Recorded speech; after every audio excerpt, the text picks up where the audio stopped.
En Venus a la Vista nos interesa conocer el lado más personal y más entrañable de nuestras invitadas. Hoy tenemos a dos personas que en sus diferentes ámbitos han triunfado. Una es Olga Cerpa, con una grandísima voz, y la otra Isabel Medina, que ha dejado páginas escritas inolvidables, sobre todo en literatura infantil. ¿Se vienen con nosotros?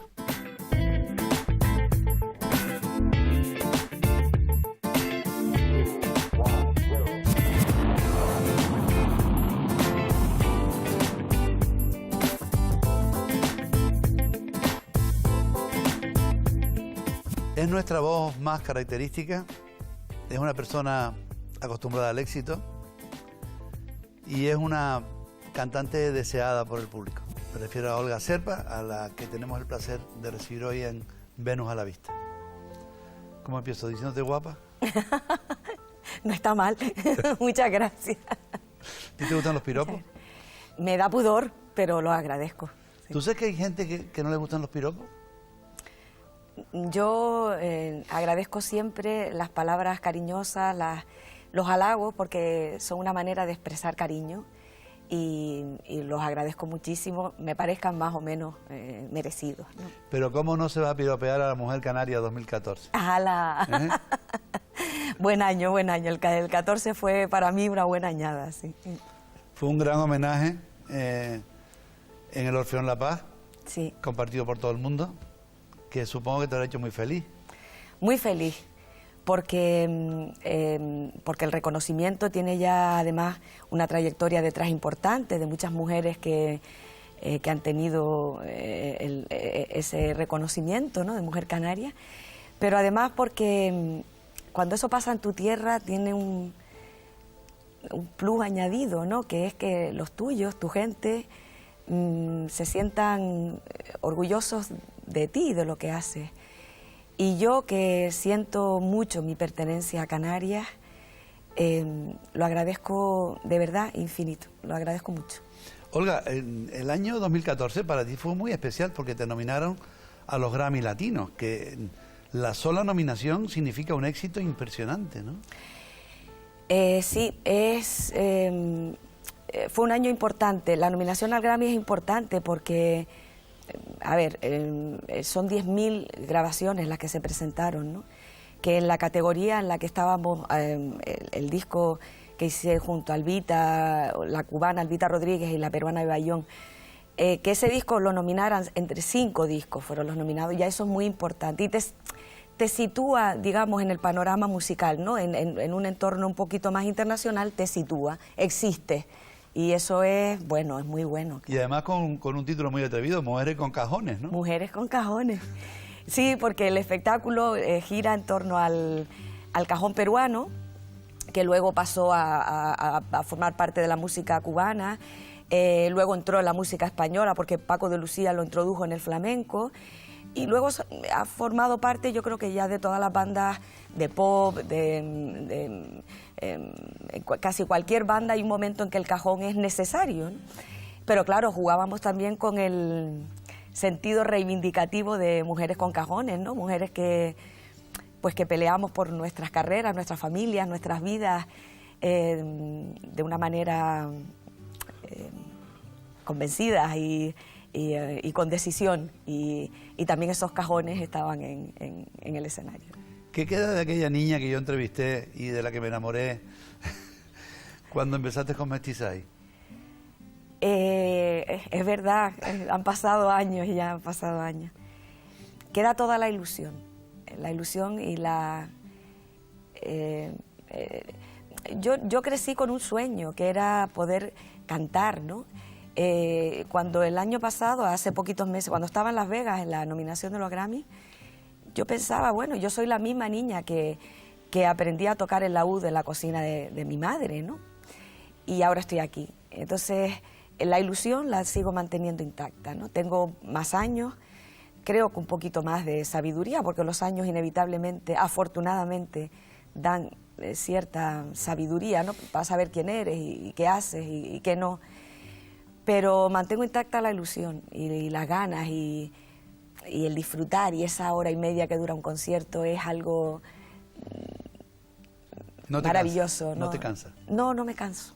Eso no me cansa. Me cansa a veces lo demás, me cansan las giras, me cansan el pasar tiempo fuera de casa.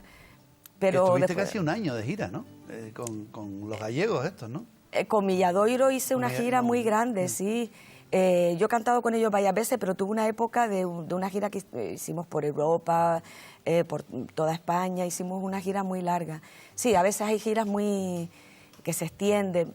Bueno, también cuando estoy mucho tiempo en casa echo de menos marcharme, o sea que no te creas. Claro. Ya empieza uno a sentirse bien en esa historia, pero conservo intacta la ilusión y las ganas. Olga, desde aquel primer disco, en 1981, con Mestizay, ya digo que eras una niña, han pasado 30 y tantos años, y has cantado después con las mejores voces de España, ¿no? Incluso con mitos como Serrat, por ejemplo, y sí. Otros. Sí, lo que te decía, como son ya muchos años, hemos tenido tiempo de hacer muchas cosas. Carlos Cano, Víctor Manuel. Carlos Cano, Víctor Manuel, Kepa, Julio Pereira, mucha gente, ¿no?, con la que he tenido la fortuna de cantar y de aprender. Porque a más grande, con Serrat, por ejemplo, ¿no?, que es alguien muy importante en la música en español, muy, muy importante. No te imaginas lo fácil que fue poder trabajar con él, lo generoso que fue. Es muy agradable, además. Muy agradable. Salió de un concierto, acabó a las 12 de la noche y de allí se fue al estudio a grabar con nosotros un tema. A más grande es el artista, te das cuenta de que más aprendes porque más sencillo es el trato, ¿no? Cuando la gente tiene mucho talento, no necesita vanidades añadidas y eso te da mucho que aprender. Yo he aprendido mucho de todo. Compay Segundo, Carlos Varela. Carlos Varela, compay. Pero me estás hablando de gente con la que tengo además, en el caso de Carlos, una amistad enorme, ¿no? De compartir muchos paseos en La Habana y muchos ratos allá y acá, en las dos orillas. Y esas son el lado bueno que te da esta profesión, ¿no? Conocer gente así de maravillosa. ¿No te cansas de este mundo? A veces sí. A veces esta es una profesión muy incierta. Lo que hiciste ayer no sirve casi para nada, ¿no?, para lo que hagas mañana. No acumulas méritos, es muy difícil. Y hay momentos en que te apetecería haberte hecho funcionaria de algo, claro que sí, y tener pues una vida más regular, un ingreso previsto, una vida más predecible. Y en ese sentido a veces cansa, pero luego llenas un teatro y sales allí hora y media y vibras con la gente y se te olvida porque querías dejarlo, ¿no? Aparte que uno es quien es. Te quiero decir, yo lo vivo como una bendición y una condena. Esta es mi vocación y si no hubiese conseguido vivir dignamente de mi profesión, pues sería igualmente una cantante frustrada, pero igualmente soy quien soy para bien y para mal. ¿Tú te meterías ahora en un proyecto comercial? Quiero decir, ¿cantarías un disco para que se vendiera mucho, mucho, mucho? Que eres capaz, claro. Sí, porque creo que se pueden hacer discos para vender mucho. Ojalá encontrar esa piedra filosofal con calidad. Yo creo que hay discos que han vendido muchísimo y que son discos maravillosos, ¿no? Y a todos nos gustaría vender muchísimo, aunque yo dudo mucho que ahora ningún disco se venda muchísimo, bueno, pero... Que se oiga, por ejemplo, no sé si se vende, pero que se oiga, ¿no? Sí, si encontrara esa joya que aunara calidad o lo que yo soy capaz de hacer dignamente y que se vendiera muchísimo, eso es como que te toque la primitiva, a mí me encantaría. Olga, ¿cómo se asimila ser lo que tú eres? Es decir, la voz canaria más importante desde hace mucho tiempo.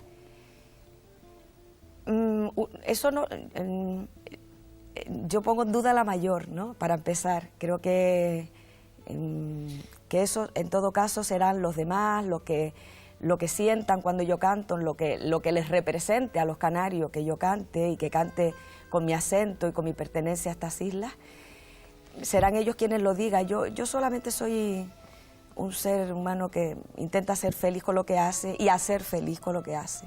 Entonces no me toca asimilar nada. Cuando te bajas del escenario, cuando estoy en el escenario, me creo la reina de Saba, porque me lo tengo que creer, ¿no? pero cuando me bajo del escenario soy la madre de alguien, la mujer de alguien, la hermana de alguien, y procuro llevar una vida lo más normalizada posible. ¿Y qué ha significado para ti la música tradicional, la que has cultivado y la que has potenciado tanto? La música tradicional es la que me ancla a dónde soy. A ver, yo canto como canto porque soy de aquí. Canto como canto porque soy de donde soy, ¿no? Eso me da un acento, un color, una raíz, unos sonidos que son de los que yo me nutro a la hora de cantar cualquier cosa. Si canto un bolero, lo canto como yo escuché cantar boleros desde que era una niña, ¿no? Como lo escuché en mi familia, como lo escuché en mi entorno. Recreo aquello a lo que pertenezco, que es mi entorno son las islas. Y eso es lo que yo creo que da, pero no en mi terreno, en cualquier terreno, es lo que da personalidad a un músico, ¿no? Hagas jazz, hagas música tradicional, hagas música de fusión, como estoy haciendo ahora, el acento, la personalidad te lo da la pertenencia a un sitio que es especial, particular, único, como son las islas. ¿Qué te aportó a ti, por ejemplo, alguien que yo sé que ha influido mucho en ti, Dacio Ferrer? Influyó mucho en mí. Yo crecí queriendo cantar como él, ponía la voz como Dacio a ver si se me salía, fíjate. Cosa que era hormonalmente imposible. El cantar viene de viejo, ¿no? Sí, en el Cantar viene de viejo pude cantar además con él una folía. Y esta tierra ha dado algunos mitos. Hay muy buenos cantadores, hay muy buenos cantantes, pero después hay algunos pocos mitos, ¿no? Y Dacio es uno de los mitos con los que yo crecí, en los que bebía de lo que Dacio cantaba. Y para mí uno de los honores de mi vida ha sido poder subirme a un escenario con él, haber podido grabar con él, que además en ese disco yo grabé la folía, él llegó después y cantó. Y cuando lo oí cantar dije, yo no puedo dejar esa folía, tengo que volver a cantar después de oírlo a él, ¿no? Porque era verdad, era alguien que tenía ese talento de hacer trascender la música tradicional a un estadio muy superior, ¿no? Y eso lo tiene poca gente, y Dacio es uno de los que lo ha tenido. Y ahora que has conseguido el éxito, ¿qué queda de aquella niña de los principios? Lo de que he conseguido el éxito lo dices tú, yo estoy en ello. Es evidente. De aquella niña queda el sueño, ya te digo, yo lo recreo mucho, me acuerdo mucho. Yo creo que la niña va con uno, ¿no? Igual te pasará a ti. Yo creo que ese niño nos acompaña siempre. Y queda el sueño, que cada vez que se hace realidad lo disfruto mucho, ¿no? Yo tengo mucha memoria de mis orígenes, de lo lejos que pertenezco a una familia a la que le gustaba la música, que me hizo sentir y vivir la música, pero que estaba muy lejos de los circuitos musicales, el trecho para mí era muy largo y muy difícil. Haber podido recorrerlo, solo el recorrido ha merecido la pena, entonces soy alguien que ha disfrutado mucho de todo este camino, ¿no? Y espero, si la garganta aguanta unos añitos, poderlo disfrutar más, pero queda, lo que te decía, queda la ilusión, esa está intacta. Olga, ¿cuál fue la chispa que te hizo cantante? ¿Qué momento en Las Palmas, donde tú naciste, viste la oportunidad de decir, bueno, esto es lo mío y yo me dedico a esto? Que yo me dedicaba a esto lo tenía claro desde que era una niña pequeñita. Es terrible, porque yo era de las que me iba a la radio a cantar y todo. ¿Cuando se cantaba en la radio? Cuando se cantaba en la radio, yo me iba a la, sí. Ya eran los coletazos finales de cuando se cantaba en la radio, pero ahí me iba yo. Y siempre supe que era lo que yo quería, ¿no? Lo que pasa que hubo un momento de inflexión en mi vida, que es cuando aparece Manuel González, el director de Mestizay, y me dice, vente a trabajar con nosotros, a cantar con nosotros. Y ahí hay un antes y un después. Antes era algo casi imposible y muy poco probable, y se convirtió en algo real, en un camino que podía ser cierto, ¿no? Y ese antes y ese después fue ese encuentro. Te quedan un montón de cosas por hacer, pero ¿qué te gustaría hacer? Buah. nosotros tenemos el cajón de proyectos, lo tenemos siempre. No sé, me gustaría hacer muchas cosas. Me gustaría hacer un disco con una Big Band, por ejemplo, que no he cantado nunca con esa formación. Qué bien, ¿no? Me gustaría hacer un disco con un coro de mujeres. Yo empecé trabajando con un coro de chicas, de mujeres. Me gustaría hacer algún día un disco trabajando con un coro de mujeres, ¿no? Que con esos colores y esos matices, que los tengo desde mi infancia en la memoria. Me gustaría hacer un disco con una orquesta sinfónica. Me gustaría hacer un disco muy acústico. Me gustaría hacer un disco de canciones nuevas, todas de Mestizay. Me gustaría. Olga, tú has cantado en los mejores escenarios. Has cantado en Moscú, has cantado en La Habana, has cantado en Estados Unidos, en varios puntos. Y en los mejores escenarios de tu tierra también, por supuesto, ¿no? ¿Dónde te has sentido más querida? En mi tierra. Me he sentido muy, muy querida en mi tierra. Yo reconozco que es duro ser profeta en la tierra de uno porque es un público exigente, porque te ha acompañado muchos años y te exige que estés a la altura de ese seguimiento, esa compañía. Pero los aplausos más cálidos, más largos, más inolvidables para mí, los he tenido en Canarias y ese es mi tesoro. Mira, ¿y esos premios te animan? Esos premios que te han dado, que siempre, bueno, supongo que siempre se agradecen, ¿no? Pero ¿te animan a seguir adelante? Sí, te anima. Lo que pasa es que yo lo decía cuando la entrega cuando la noche en que me nombran Mujer Canaria del año 2014, decía, bueno, yo no sé si este es el principio del fin, si es que me reconocen porque ya ahora lo que vienen son los homenajes y el de equilibrio. Espero que no, No, hombre, espero que creo. no. Ni hablar. No, sí se agradecen mucho y animan mucho.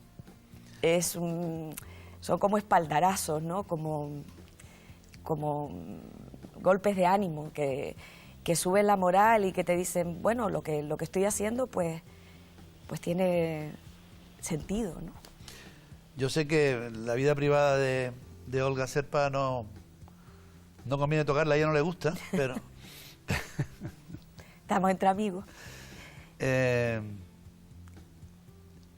¿Es difícil para una cantante como tú esconderse en la vida privada?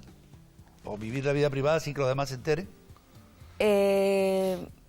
Sí, vamos a ver, en el terreno en el que yo me muevo, que no es el de las stars, ni muchísimo menos, en general sí. En Canarias un poquito menos, pues lógicamente te conocen mucho más, y aunque yo no vivo aquí hace ya muchos años, pero la gente en general es muy respetuosa y cuando se acerca, en general, y cuando se acerca a ti también en general es con cariño y con respeto. Entonces no es muy complicado si tú por otra parte pues tienes una vida discretamente normal, no es muy complicado. Olga, ¿estamos en un momento dulce para la música canaria? Bueno, la música, vamos a ver, en una situación complicada como la que tenemos todos a nivel general, la música es de las cuestiones, las artes en general, pero la música pasa un trago difícil. Lo que pasa que sí, que es verdad, sobre todo, fíjate, en lo que yo más noto, digamos, explosión de gente nueva, de propuestas nuevas, es en el timple. Me parece que el timple está teniendo un desarrollo variopinto, interesante. Y qué bonito es el sonido del timple. Muy bonito. Pero además, como la gente está académicamente mejor preparada, puede, digamos, competir mejor en cuanto a propuesta musical, me parece que es donde está, en cuanto a música de raíz, me parece que es donde está pasando el fenómeno que a mí me llama más la atención. Tú has tenido la gran habilidad además de rodearte de los mejores, ¿no? O ellos de dejarme cantar con ellos, no sé yo.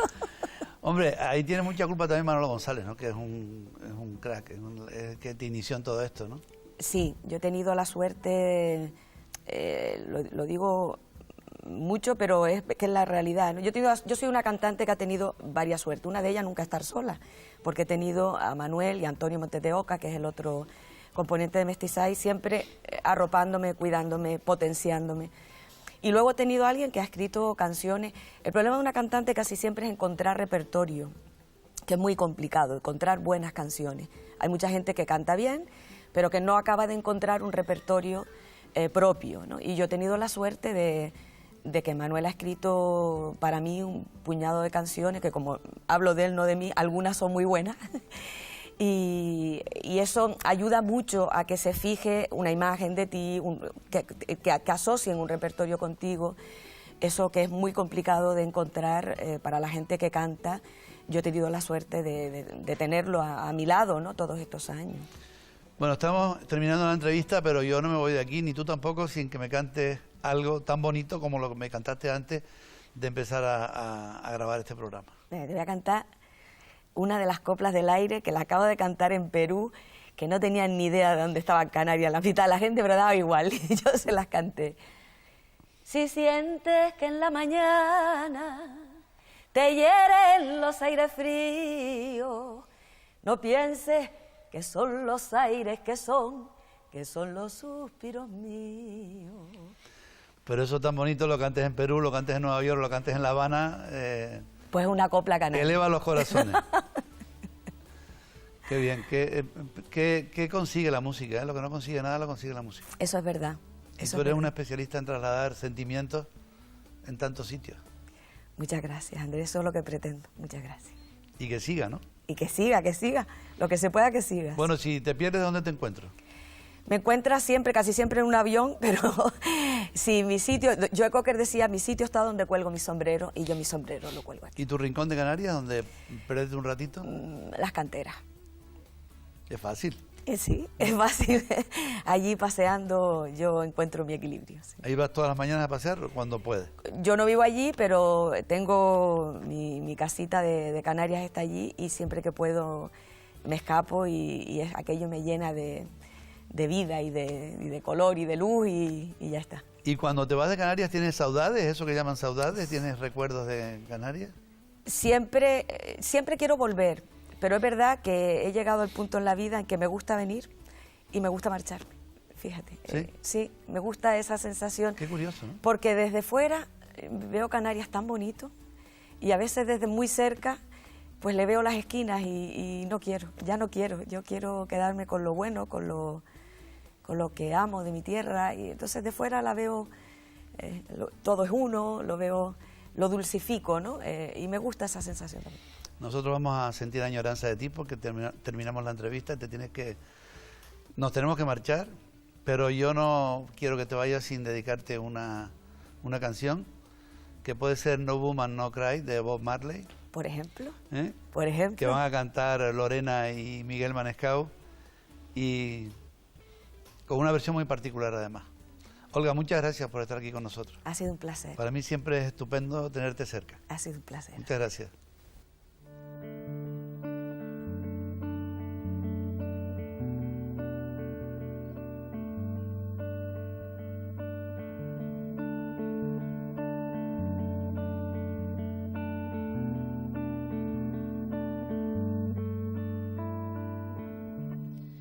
I remember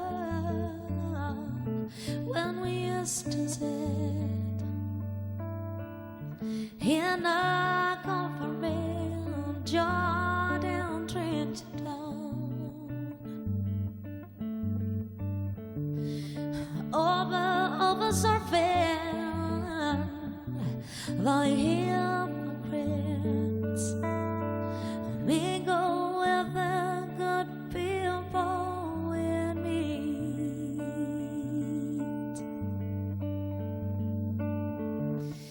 Good friends we had, ooh, good friends we've lost along the way.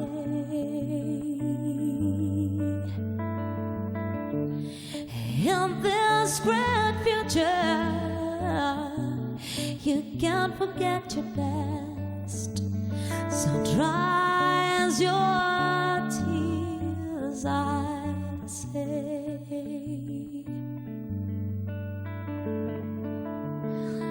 No man, no cry.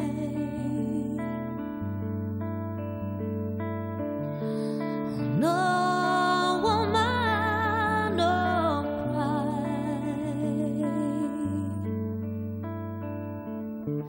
said, I remember when we used to sit here, the government, Jordan Tristan, here down Georgia would make a firelight, the wood burning through the night.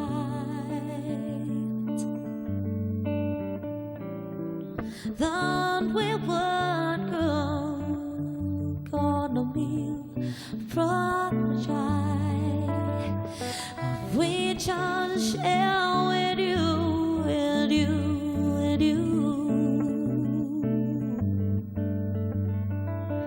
My feet is my only carriage, so I've got to push it through. Oh, while I'm gone, everything's gonna be alright. Everything's gonna be alright. Everything's gonna be alright. Everything's gonna be alright. No woman, no cry. No woman, no cry. No, no woman, no cry. No, no, no, no. No woman, no cry. No woman, no cry.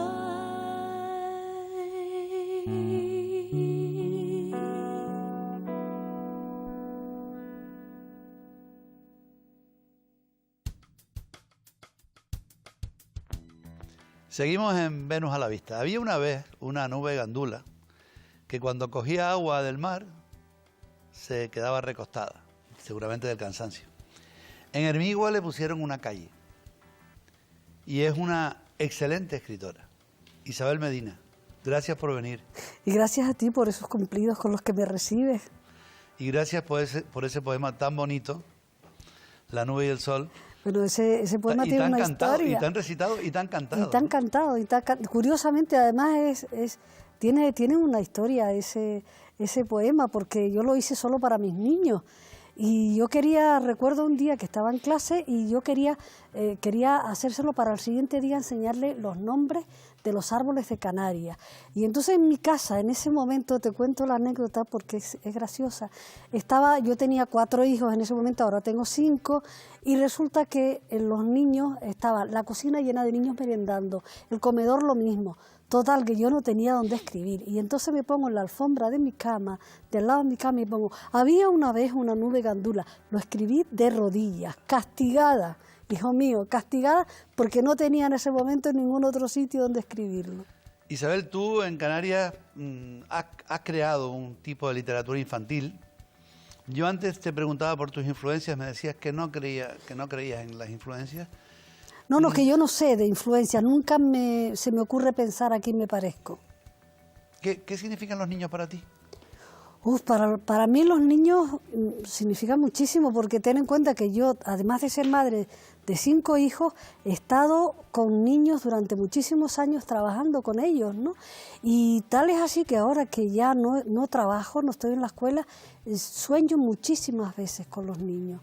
No sé por qué, para mí, porque además es lógico, ser madre de familia numerosa y además estar trabajando con niños todos los días, supongo que sí. Qué bonito es eso de decir yo soy maestra, ¿no?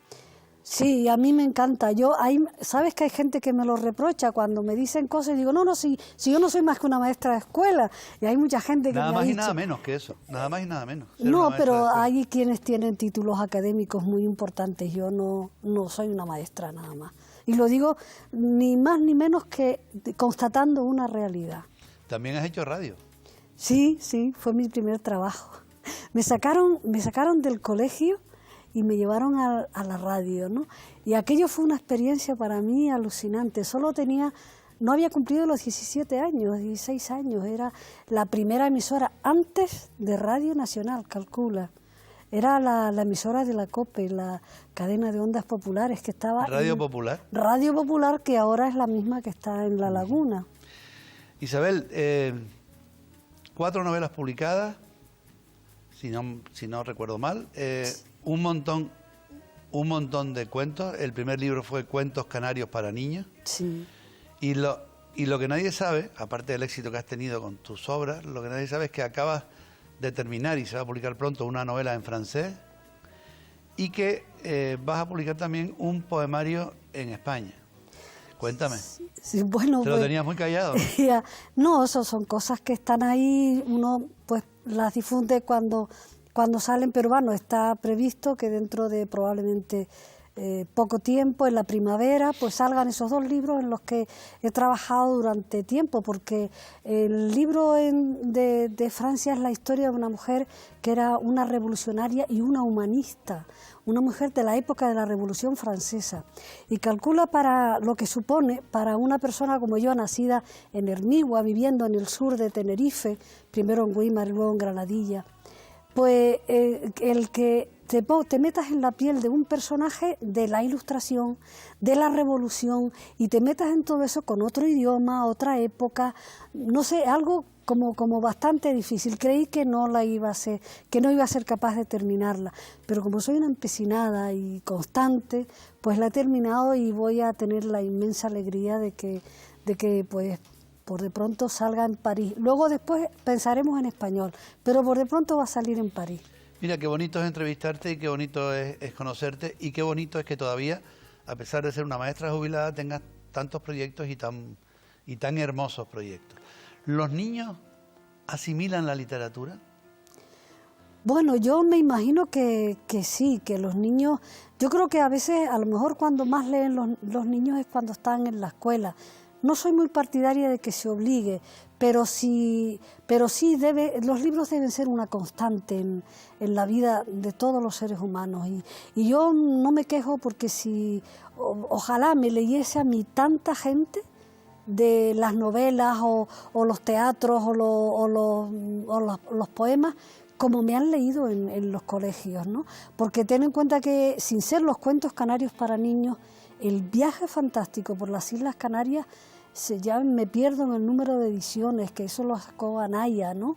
Y el viaje fantástico es un cuento que está en casi todos los colegios de todas las islas. Entonces, eso me parece... esa literatura, perdona, esa literatura que tú haces infantil, ¿es exportable?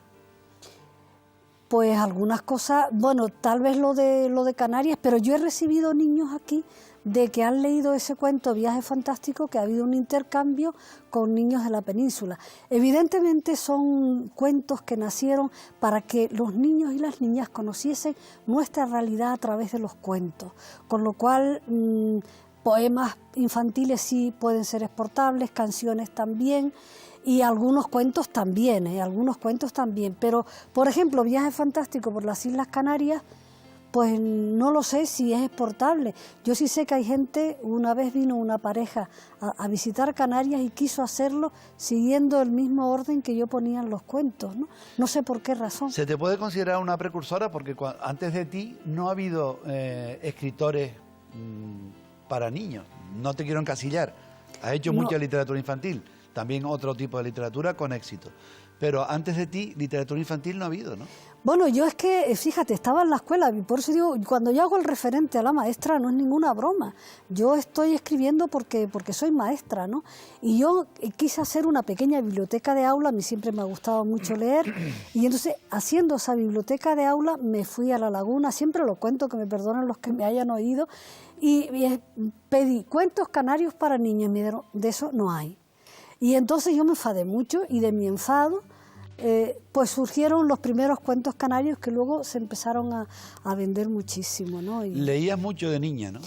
Bueno, de niña leía muchísimo. Primero los cuentos de todo tipo, de El Guerrero del Antifaz, El Capitán Trueno, los cuentos de hadas, todo. Pero ¿Leías hasta novelas de Marcial Lafuente Estefanía? sí, porque era lo que leía mi padre. Yo no tenía Y el padre, mío, y ni el una... mío también. Pues bueno, en eso coincidimos. Yo no tenía un abuelo ni un padre que tuviese una enorme biblioteca y un cuadro inmenso, no, nada de eso, ¿no? Pero sin embargo tuve una suerte que fue la casualidad. Un señor mayor, un día le dije que a mí me gustaba mucho leer y entonces él no se le ocurre más que prestarme libros. Pero amigo mío, los libros eran Crimen y Castigo, de Dostoyevsky, La Divina Comedia de Dante, un montón de obras de Shakespeare, las novelas ejemplares de Cervantes. Entonces, imagínate, yo devoraba todo aquello y al mismo tiempo empecé a escribir. Y tenía mis cuentos y mis narraciones, que yo no recuerdo ni cómo eran. Yo entonces debía tener 12, 13, 14 años, no más. Y incluso mi madre, la pobre, con muchísimo sacrificio, me compró una máquina de esas antiguas, una Underwood. Yo lo había pasado a máquina. Pero el hecho de haber leído a gente tan importante fue para mí tremenda. Fue una cosa tremenda porque yo empecé a pensar que mi vieja y antigua ilusión infantil de ser escritora no tenía razón de ser después de existir Cervantes, Santa Teresa o Shakespeare. Pensé yo que yo no iba a hacer nada, que iba a ser el tonto, y entonces hay un gesto que yo lo recuerdo con cierta ternura, porque cogí todos mis cuentos, una tonga, y los rompí del tamaño de una uña. Hiciste de inquisidora de ti misma, Totalmente ¿no? inquisidora. Los tiraste a la hoguera. Los rompí en trocitos pequeñitos, me subí a la azotea y allí los rompí en esos trocitos pequeñitos. No creo que fueran importantes ni que valieran para nada, pero estaba rompiendo un sueño. Rompía un sueño y eso es tremendo. Cuando una niña, yo debía tener 14 años, no creo que llegara a los 15. Y a los 14 años rompiste un sueño. Rompí un sueño a los 14 años, pero resulta que yo soy maestra escuela. Perdona que lo repita, pero es que es verdad. Y al ser maestra y querer hacer una biblioteca de aula y no tenerla, aquello me sacó de mis casillas. Y digo, no, pues entonces los hago yo, los cuentos. Y al mismo tiempo, fíjate cómo son las cosas, ver un avión de guerra me hizo escuchar en clase con los niños un avión haciendo maniobras, eso que hacen tanto ruido. Yo empecé a decir, caramba, eso de la guerra y tal, y empecé a hacer un poema. O sea, rompiste un sueño y empezaste otro sueño. Y en ese momento empezó mi sueño. Mi horror fue cuando yo me di cuenta de que los cuentos para niños que yo había escrito para los míos, los estaba leyendo todo el mundo. Y esa niña que rompió su sueño es hoy aspirante al Premio Canarias de Literatura. Bueno, eso ya es otra cosa. Bueno, eso hay que contar la historia, porque habrá gente que piense que yo estoy revolviendo Roma con Santiago para conseguir apoyos para que a mí me den el Premio Canarias. Mira, no sé si te he dicho que yo ni me presento a concursos, ni siquiera compro lotería, con lo cual esas cosas me vienen muy bien. ¿No crees en el destino, entonces? No lo sé, no sé en lo que creo, pero no lo hago y no sé por qué no lo hago. Pero lo curioso del caso es que yo un día que estoy en Facebook, entro en Facebook por la mañana y me veo una petición para que a mí me den el Premio Canarias. Yo me reí, pues digo, ¿y esto qué es?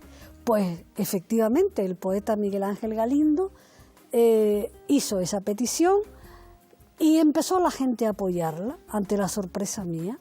Y lo que sí te puedo asegurar, yo estoy convencida de que no me van a dar el Premio Canarias. Afortunadamente en Canarias tenemos gente fantástica. Como tú. Bueno, gracias, pero en fin, hay gente muy buena. Yo espero que se lo den a una mujer y puedo darte una relación de mujeres que se lo merecen estupendamente. Pero yo me siento de verdad que a mí ya el premio me lo han dado, porque hay el apoyo de tantas instituciones, de tantas personas y tantas personas que me tratan con un cariño enorme que yo creo que como don Juan Tenorio, pedir más no se me antoja. Tú al premio le vas a decir, pasa y no lo mires, como el Dante, como dijo el Dante, ¿no? Mira, yo creo que en los premios estar pendiente de recibir un premio me parece algo terrible, porque te puede causar una frustración tremenda, ¿no? Bueno, pero siempre es bonito, ¿no? Que pero si no lo esperas y te lo dan, es maravilloso. Yo todavía lo de la calle no me lo creo. Yo todavía me despierto por la mañana y digo, pues es verdad que hay una calle. Y paseando por Hermigua, Oh.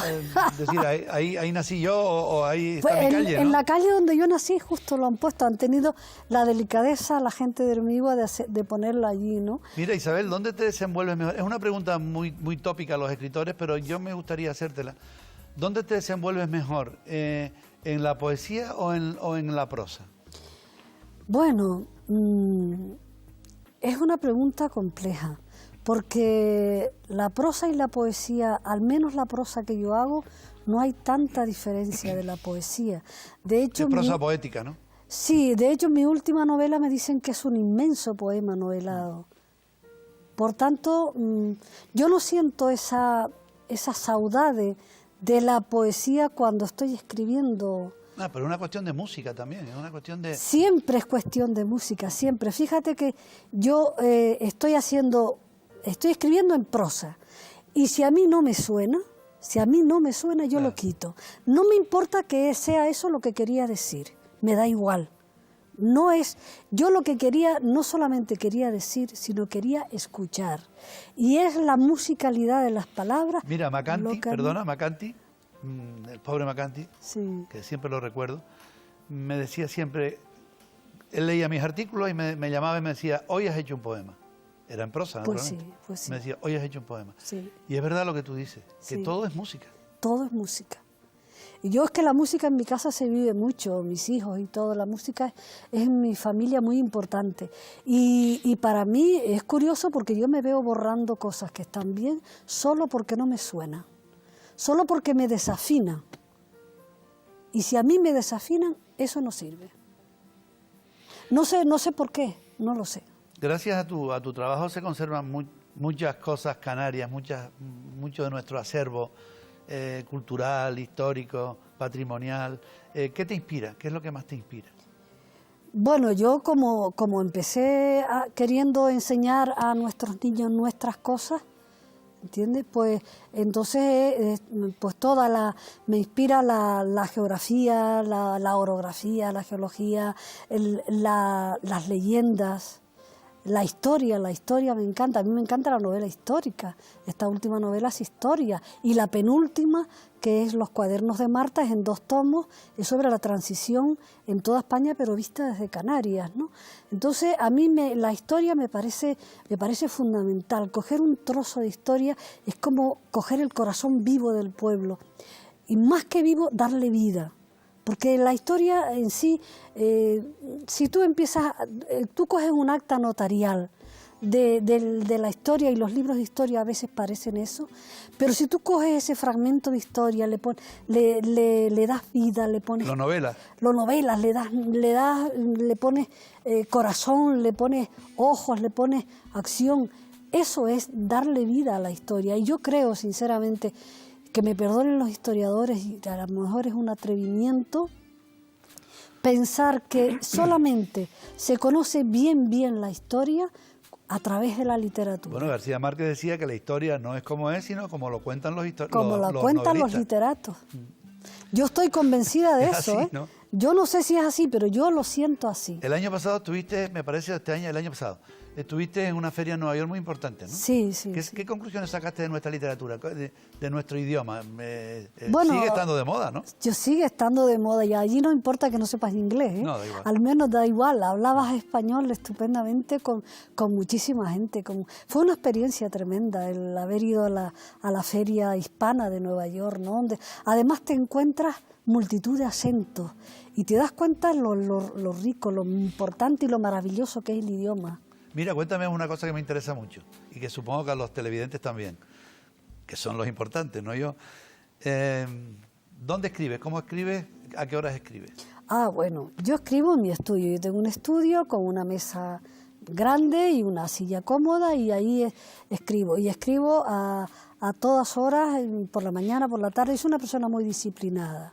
De no ser disciplinada, yo creo que un poemario lo puedes hacer, hoy haces un poema, mañana otro, un día juntas los 50, 60 o 70 que tengas y haces un poemario. Pero una novela es una cosa muy seria. Hay un periodo de documentación. Imagínate tú y yo documentándome sobre la Ilustración y sobre la Revolución Francesa, que yo solamente tenía los conocimientos de la carrera. Tarda mucho más en documentarte que escribir la novela prácticamente. Probablemente sí, o por lo menos con sí, con sa, ¿no? Es así.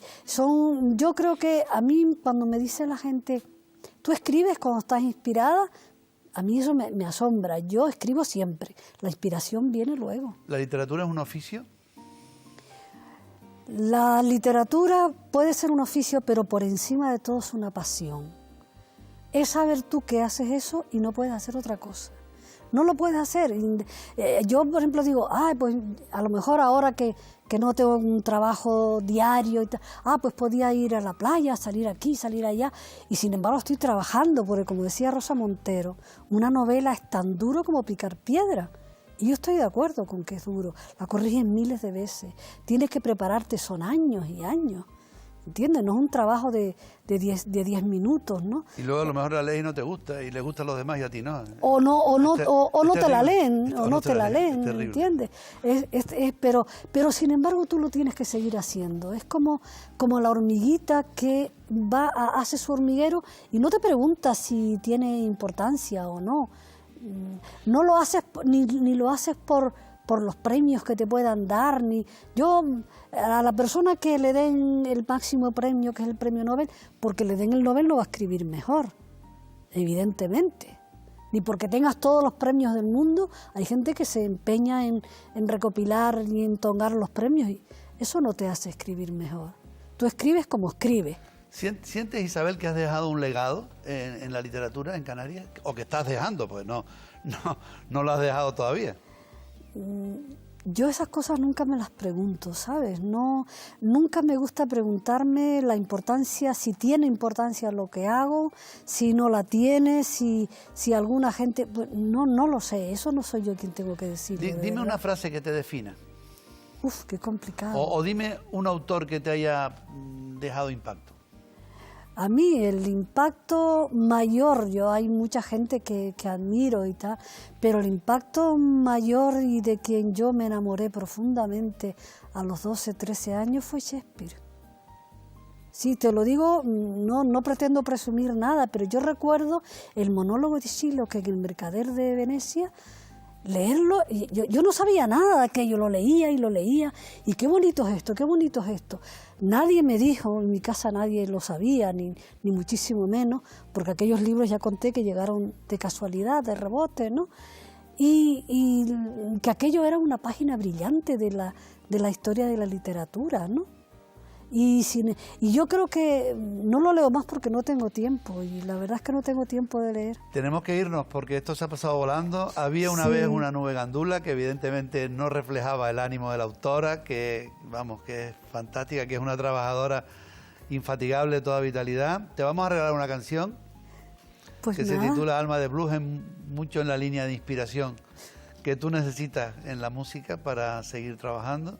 Pues estupendo. Y yo te agradezco muchísimo que hayas estado con nosotros este ratito, contando todas tus cosas, todos tus proyectos y esa novela en francés que va a salir ya. Pues nada, yo te agradezco muchísimo haber estado aquí, he estado muy cómoda, muy bien, muy a gusto, y te agradezco también los cumplidos que me has hecho a mi trabajo y a mi trayectoria. Muchas gracias, y desde Venus suena la música. Vale.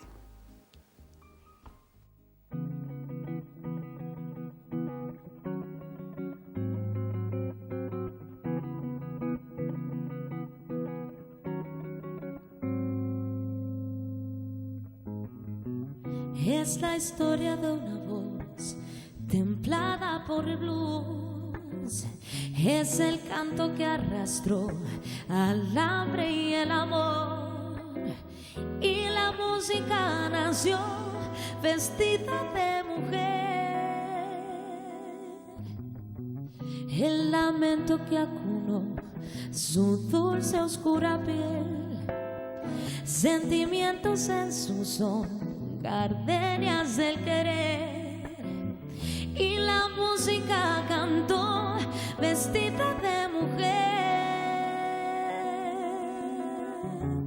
Alma de luz es su voz. dando vida a la pasión. Triste canción es su luz, acaricia una oración.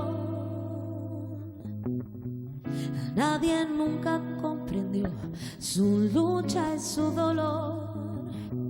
Nadie como ella sintió la cárcel y el adiós.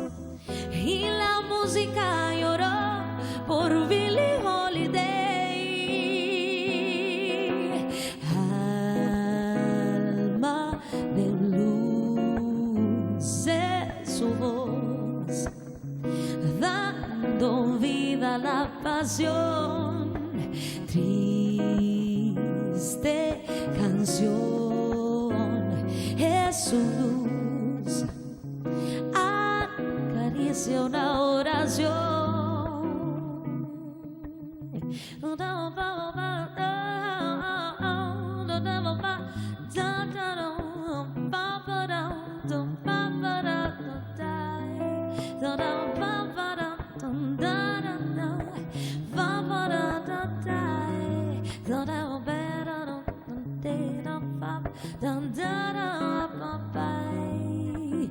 Alma de blues es tu voz, dando vida a la pasión.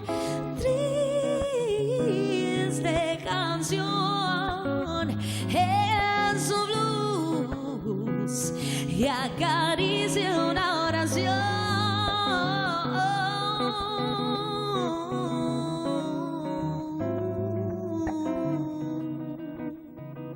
Oh.